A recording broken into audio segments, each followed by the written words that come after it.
Hey guys, welcome to the Dreams Guy podcast. My name is John Thomas, and we are going into another dream with a live dreamer today. We have Jackie. So, Jackie, Hello. welcome to the Thank you. podcast. Thanks for coming. Thanks. I'm really excited to be here. Yeah.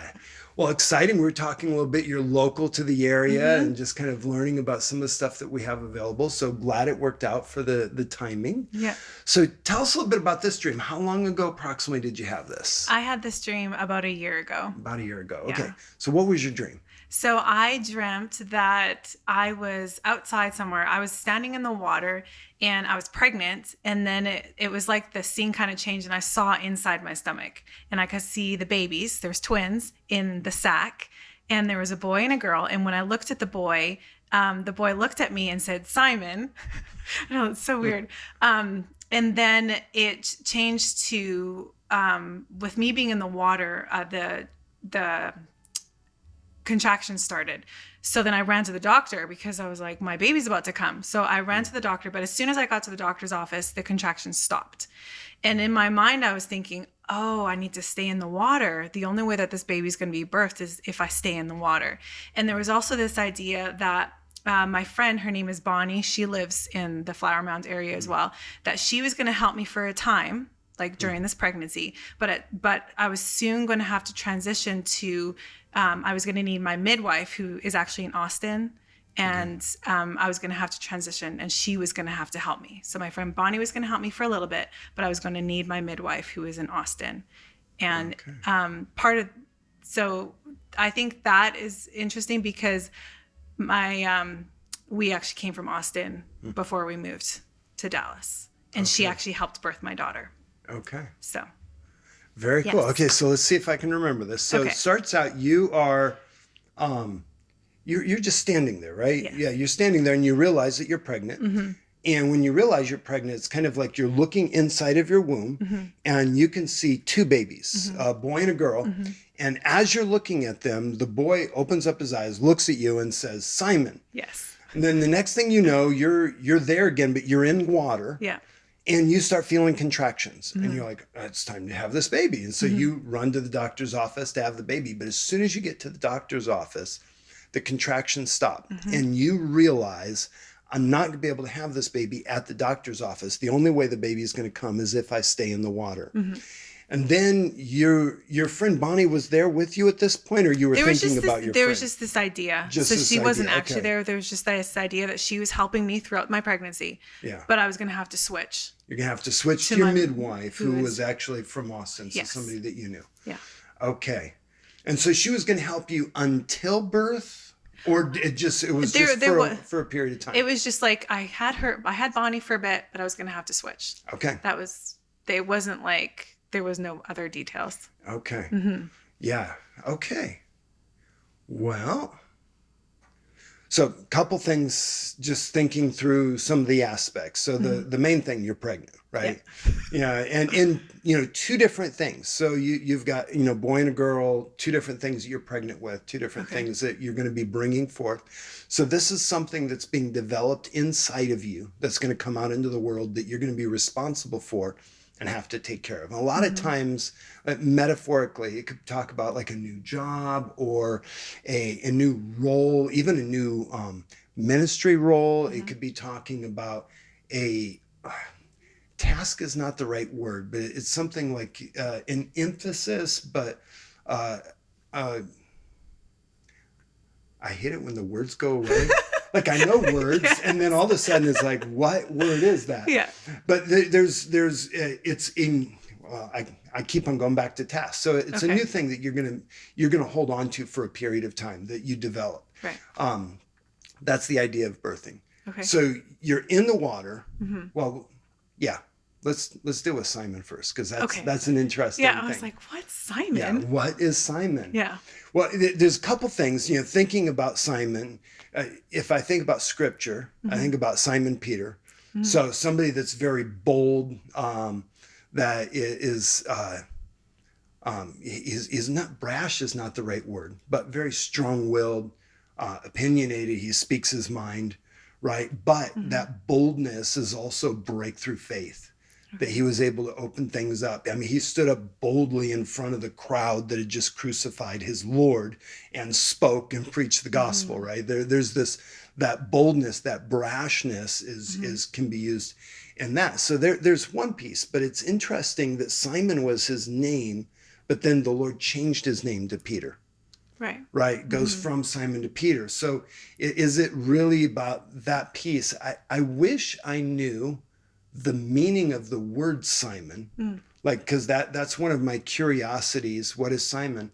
The other thing I think about Simon, and I'm just going through these and I'm asking Holy Spirit to let something land. Like which one actually grabs like, oh yeah, that actually feels like what it is. The other thing about Simon is the whole Simon Says.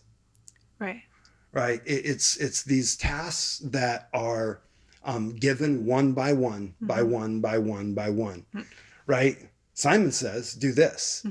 And that's what needs to be done at that moment, that and only that. And so there's this almost like a step direction that comes from a voice.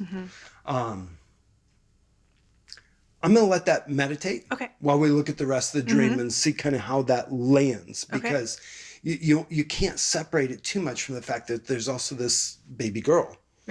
That's there. So if you make too much of Simon and you leave out that, there's something lost in the dream. So I'm not quite sure what to do with it yet. And sometimes the context will let things have more meaning. So the thing I really liked about this particular dream is the idea is having to stay in the water. Right? Because the water talks about the Spirit. And you've looked at, like, you recognize that God's birthing something in you. And you've tried to do the normal things that one would do to bring it about. And it's like, that's just not working. The only way this thing is ever going to happen is if I stay in the Spirit. I've got to stay in this place for this thing to come forth, what God is doing inside of me. And because of that, I tend to think this is more of a spiritual thing that you're birthing. That's what I was thinking. Rather than like a non-spiritual task, like a new job or a new business idea, new habit, those kinds of things. It just doesn't fit the context. When you think of Bonnie, what's the first thought? Like what kind of person, or what's the attribute or spiritual gift that first comes to mind? So she actually wants to help women with pregnancies. Okay. So in the natural, she wants to help people. Okay. But she doesn't have the experience. And she doesn't want to help people birth. She wants to help people through the process of development, but not bringing it into place. So you've got these two roles, right? That there's some people that you're in relationship with. They're going to be able to help you so far, your friends. They're going to be able to help you so far, but at some point, you're going to need somebody from the outside with a little bit more training and a little bit more understanding to be able to take you to the next step. So whatever that next step, because in the dream, it wasn't clear. It was just for a time, and then the midwife being somebody with more training, more experience, right? They've done this before. This is what they do. So what God is birthing in you. And, there's two things that God's put in your spirit. And the guy and the girl thing, a lot of times in dreams, those will have, one, that guys will tend towards like a leadership kind of gifting, and women will tend towards, girls will tend towards a prophetic gifting or an intercessory gifting. And you have leadership and you have the prophetic, right? But the leadership actually has more of a voice and is more defined than the prophetic gifting. And so Simon, right? There's already a name for it. It's more defined. It already has a voice. Where the girl is just, it's there. And they're both being developed, but it's more recognized, more defined in what that looks like. So it seems like it's like these two roles that you're going to be playing, these two giftings, callings that God's put in you. But for either of them to come forth, you're going to have to stay in the Spirit. The more you stay in the Spirit, the more they're going to grow, and they're going to develop into something that's not just inside of you. It's not just for your own edification, for your own growth, but something that is going to be presented to the world. Does that make sense? Yes. Good. That's really good. Yeah, I ever since I've had that dream, I'm like, what? I mean, it was really cool to see the babies inside the womb Yeah. in the sack, but I didn't fully understand it. But when you started talking about how Simon was bold, and I can be very bold, but there's many times where I hold back. And so the fact that you're saying that it's there, it's in me, is very encouraging. And I do have a prophetic side as well. So that makes a lot of sense that there's that leadership side and that there's the prophetic. But and what else is interesting is God showed me like 3 years ago, before I moved to Dallas, there was a lady that said to me, "You're about to birth something." 3 years ago. And I had a dream not that long ago where there was just this sense that when God talks to you about a birthing, the pregnancy is a lot longer a lot of times here than it is with God's timing.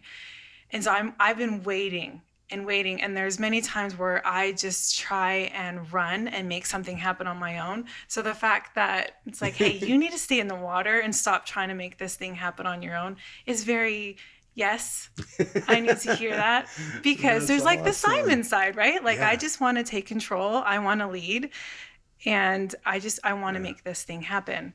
But Yeah. Now, thinking about it in that way, do you kind of have a feel for maybe who the people are? Because it may not necessarily be that particular person, but they represent I have some those things. ideas. Okay. Because so I've had many dreams of what's going to come next in my life. And I thought it was interesting that my friend Bonnie, she could only bring me so far. Yeah. And then I needed to transition to my midwife. And I had already thought, she could only bring me so far. So I needed Sally, who is my midwife in Austin, to help me birth this baby. Yeah. And so I don't know if it's literally like a literal move transition or, but yeah, I'm not exactly sure on that part, but I do know that I thought it was interesting what you said, that I have friends that can bring me so far, but then I need some that are a little bit more experienced, and especially in the giftings maybe that I have, that will help pull it out of me. Yeah. Because right now they are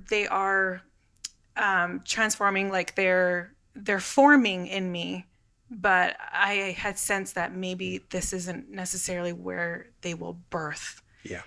And God may have to bring me to a new place, or even bring in some different relationships that will help bring it out.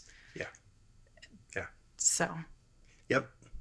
I think that's exactly it. Yeah. Yeah. And that the key of the different relationships. Yeah. Because in the dream, the idea of that being in a different location. I mean, she's from Austin, but it doesn't say you're going to have to go to Austin. It just says she's going to have to help. Mm-hmm. So that may or may not be something about a move, but it is something about a different people. Yes. That's going to be able to help. Yeah. That's really cool. Yeah. That's really cool. You'd mentioned you had another dream you thought might be related to that. Yes. And so it's another pregnancy one. Okay. And so again, I was pregnant, and it was my due date. Okay. And so I went to the doctor's office, and they wanted to see if the baby was coming. Baby wasn't coming. So they're like, well, we'll just induce you. And I said, no. I said, if the baby's not ready to come today, I don't want to force the baby out. And so then I left the doctor's office, and then I got on an airplane. And now on the airplane, there's a friend with me. I don't remember who it was. Mm-hmm. And she's pregnant, and I was pregnant. And I remember thinking, how are they letting me on this airplane? And I don't actually know where the airplane's going, but I'm going somewhere. And I'm very, very pregnant. And I remember thinking, how are they letting me on this plane? Because usually they don't let women who are about to give birth get on an airplane. Yeah. So that was it. Okay. Well, it's interesting. You have some similar themes, just about if the baby's not ready, I'm not going to induce it. I don't need to go to the doctor. I just need to stay in the spirit. Yeah. Right. I don't want to make anything happen. Mm-hmm. I want God to bring this forth naturally. Mm-hmm. Right. What he's forming in you, what he's putting in you. But in that process of waiting for this to come forth, like there's going to be airplane, So airplanes, a lot of times they'll talk about maybe a larger ministry or a larger church, something that has a bigger reach, Okay. right? A car can go so far, and I mean, you can drive it for a long ways. But in general, we think of cars as shorter trips. But if we're going to go far, we're going to get an airplane and go far. Okay. So it's talking about reach or impact that it has. So airplanes would be talking, and you're not driving, and you're not necessarily, you're not in the co-pilot seat, you're a passenger. Yeah. Right. So you're part of this thing, and probably a larger church or a larger ministry, but you have something that you need to birth. And that's not always the realm that necessarily looks natural. Yeah. Because it's usually a new thing. It's done in a different environment. But you're not only are you ready to birth something, but there are other people that are in the same place, in the same group, that also have something that's getting ready to be birthed. Right. Your friend that was also pregnant. Yeah. Does that make sense? Yeah. Yeah. I'm interested to see what the airplane is. Yeah. Yes. Well, and then the fun thing is, I mean, dreams like this, they tell you what they tell you, but they don't tell you everything you want to know. Yes. Right? Yeah, So, God has given me lots of dreams, and I feel like he's giving me, because I feel like I'm in a holding position right now, just for the past 3 years, even from moving from Austin to Dallas. I feel like Dallas has been the transformation season, and there's the baby in me, and it's being formed, and then something else is coming. So I've been in like this holding pattern. So I'm interested to see what happens next, because God gives me all these little pictures, usually through dreams, and I'm trying to like put the whole puzzle together. I'm like, oh my goodness, God, why can't I have more pieces? But he just kind of gives me one little piece at a time. Yeah. That is his normal way. Yes. Walk by faith, not by Yes. sight. What is that? Is it Psalm 119, 115, if I remember correctly? Your word is a light to my feet and a lamp to my path. And that idea, back then they didn't have the huge street lights or anything. You just had this little candle or this little oil lamp, and it just enough you could take the next step. Yeah. And he usually just gives us just enough for the next step. It's been really good for me because I'm not naturally a patient person. And I just like, when he shows me something, I'm like, okay, well, let's go. Like, What's what the are we plan? waiting for? What's I'm the like, next I'm ready, step? God. And I'm ready to run. I don't know anything about that. And I've actually had this picture where I visually see myself and I'm trying to run, and it's like God's holding on to my shirt. He's like, Jackie, you're not going anywhere. I'm like, but you showed me these things. You showed me that I'm pregnant and that you're birthing these things. Well, can I just go? Can't we just get going? Yeah. It's one of the ways of God. Have you said you were taking some of the online courses. Have you taken the Art of Hearing God? That's what I'm doing right now. Okay. Have you gotten to the part where Jon Paul talks about the called, the trained, and the commissioned? No, I haven't got to that You'll part get yet. to that soon. Okay. So he talks about how we get these callings, we get these visions from God, and they're like we can see it. It's like great, it's beautiful. Yes. And then we go through the training process, and the training process can take a long time. Yeah. So he talks, Abraham gets a promise 25 years later. He gets a son. Samuel gets called. He's in the tabernacle, and God comes, gives him a prophetic word. 25 years later, it says that he's established. Yeah. Right? It was Jeremiah. He's probably a teenager when he gets that initial prophetic word. Hey, don't let them look down on you for their youth. But it was almost 25 years before it came to pass. It's something about 25 years and 40 years with God. I don't know what it is about those two times, that they just happen again and again. Yeah. I mean, David, the same thing. I think it was about 25 years from when he was anointed by Samuel before he became king in Jerusalem. Yeah. But the waiting is so hard. But what I've noticed in the waiting is, while I've been staying in the water, my relationship with God has been getting stronger and stronger. And I'm realizing that I can't do what God's bringing me to if I don't have that firm foundation. Yeah. Like, I know that God has shown me stuff in the past that he's bringing me to. If I think of who I was 3 years, 5 years ago, I know I wouldn't be able to handle it. And I think I'm ready right now. I'm like, God, I've gone through a lot. Like we're good now, right? You've been bringing stuff up. Yeah. But I know that obviously we're continually in a transformation process. But that the waiting part has been sweet though too, because I've been getting a lot closer to God, and He's been helping It me. feels like not a lot's going on, but actually there's a lot.